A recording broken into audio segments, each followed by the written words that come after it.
বিশৃং জৰুৱা সমষ্টিৰ ৰাইজ লগতে বিলাচীপাৰা সমষ্টিৰ ৰাইজ মোৰ ফালৰ পৰা আপোনালোকক বিনম্ৰভাৱে অনুৰোধ, এইবাৰ জাক তাক ভোট নিদিব।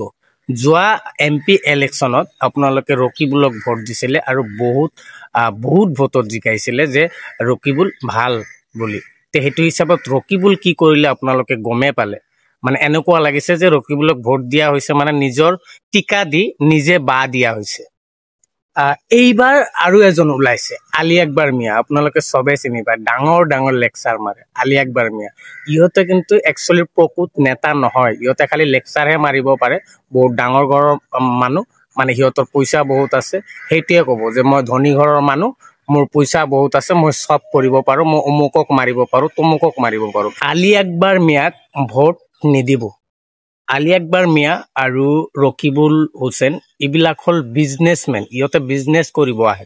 চেয়াৰমেন হৈছে নহয়, চেয়াৰমেন বনাইছো আমি ভোট দিছো, চেয়াৰমেন বনাইছো, একো নকৰে। চেয়াৰমেন হৈছে, সিহঁতৰ কামত সিহঁতে লাগি আছে, দুখীয়াৰ একো হেল্প নহয়।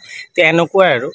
কিন্তু দুখীয়াৰ সমস্যা, দুখীয়াৰ যিটো অসুবিধা, ৰাইজৰ যিটো অসুবিধা, সেইবিলাক লৈ ইহঁতৰ একো নাই। সিহঁতে জাষ্ট বাইট দিব, ডাঙৰ ডাঙৰ লেকচাৰ দিব আৰু বিজনেছ কৰিব। ইহঁতে বিজনেছমেন।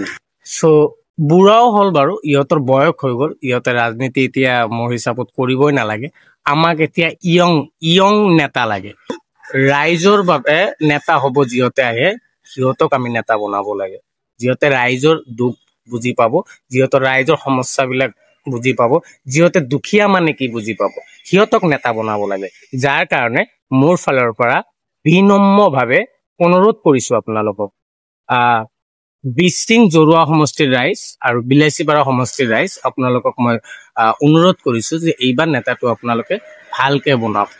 মই ইয়াত আজি পাৰ্টিৰ কথা ক'ব নাযাওঁ, জাষ্ট নেতাৰ কথা কৈছো। নেতা বুলি ক'লে ৰাহুল গান্ধীক কওক, নেতা বুলি ক'লে গৌৰৱ গগৈক কওক। সিহঁতৰ শিক্ষিত হয়, সিহঁতে কেনেকে মাত দিব লাগে, ৰাইজৰ কাৰণে কি কৰিব লাগে, সিহঁতে ভালকে জানে। সেনেকুৱা শিক্ষিত নেতা লাগে, সেনেকুৱা শিক্ষিত নেতা চাই ছাপোৰ্ট কৰি জিতাই দিয়ক আৰু আমাৰ দুখীয়া সমাজখন ভালকে গঢ়িবলৈ চেষ্টা কৰক। ধন্যবাদ। মোৰ নাম আনোৱাৰ হুছেইন।